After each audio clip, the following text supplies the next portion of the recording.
అదే RTV app వార్తల్ని క్షణాల్లో చదివే అవకాశం ఉంటుంది. ఒక న్యూస్ పేపర్, ఒక టెలివిజన్ ఛానల్ మీ చేతుల్లో ఎప్పుడూ ఉంటాయి. నూజివీడు నుండి బెంగళూరు వెళ్లే ప్రయాణికుల సౌకర్యార్థం 2 డీలక్స్ సర్వీసులు ప్రారంభించినందుకు నేను ఆర్టీసీ యాజమాన్యాన్ని అభినందిస్తున్నాను.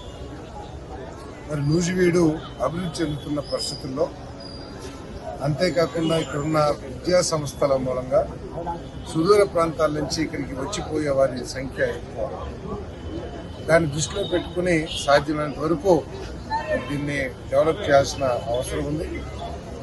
ఇంకా ప్రజలు కొంతమంది ఏమిటంటే కొన్ని సర్వీసులు పెంచితే బాగుంటుంది, ఇక్కడి నుంచి మచిలీపట్నం కానివ్వండి, ఎందుకంటే ఇక్కడ మామిడి, తర్వాత మొక్కజొన్న, ఇంకా ఇతర కూరగాయల పంటలు కూడా ఎక్కువ కాబట్టి, హార్టికల్చర్ పంటలు ఎక్కువ కాబట్టి వీటిని మార్కెట్ చేయడం కోసం సుదూర ప్రాంతాలకు వెళ్ళి మార్కెట్ చేసుకునే అవకాశం కోసం బస్ సర్వీసులు పెంచుకుంటూ తీసుకుంటా ఉన్నారు. తప్పకుండా యాజమాన్యంతో చర్చించి సాధ్యమైనంత వరకు కొత్త సర్వీసుల్ని ఏర్పాటు చేస్తానికి ప్రయత్నం చేస్తాం. ఈరోజు 2 సర్వీసులు ప్రారంభించారు. హైదరాబాద్ కూడా బాగా డిమాండ్ ఉందని చెప్పేసి చాలా మంది నా దృష్టికి తీసుకొచ్చారు.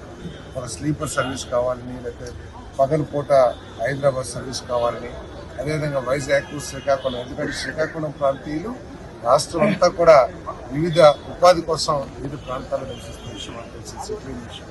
సో కాబట్టి వాళ్ళందరూ దృష్టిలో పెట్టుకుని ఇంకా సర్వీసులు పెంచడానికి ప్రయత్నం చేస్తాం. అదేవిధంగా ప్రయాణికుల సౌకర్యాలు, డిపోలో ప్రయాణికులకి మెరుగైన సౌకర్యాల కోసం ఏమేమి కావాలో వాటిని డిపో మేనేజర్తో చర్చించి కావాల్సినవి చేస్తామని చెప్పేసుకొని మార్కెట్ సర్వే చేసి నిజంగా సర్వీసులు కావాల్సి వస్తే తప్పకుండా ఆ సర్వీసులు ఏర్పాటు చేస్తానికి ప్రయత్నం చేస్తాం. తప్పకుండా ఈ ఆర్టీసీని ప్రైవేటు బస్సులతో పోటీగా ఈ సర్వీసుల్ని ఇంప్రూవ్ చేయడానికి ప్రయత్నం చేస్తాం.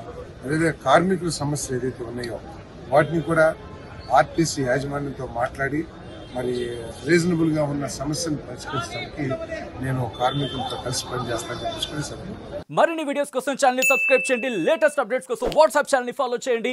అండ్ లింక్ డిస్క్రిప్షన్ లో ఉంది.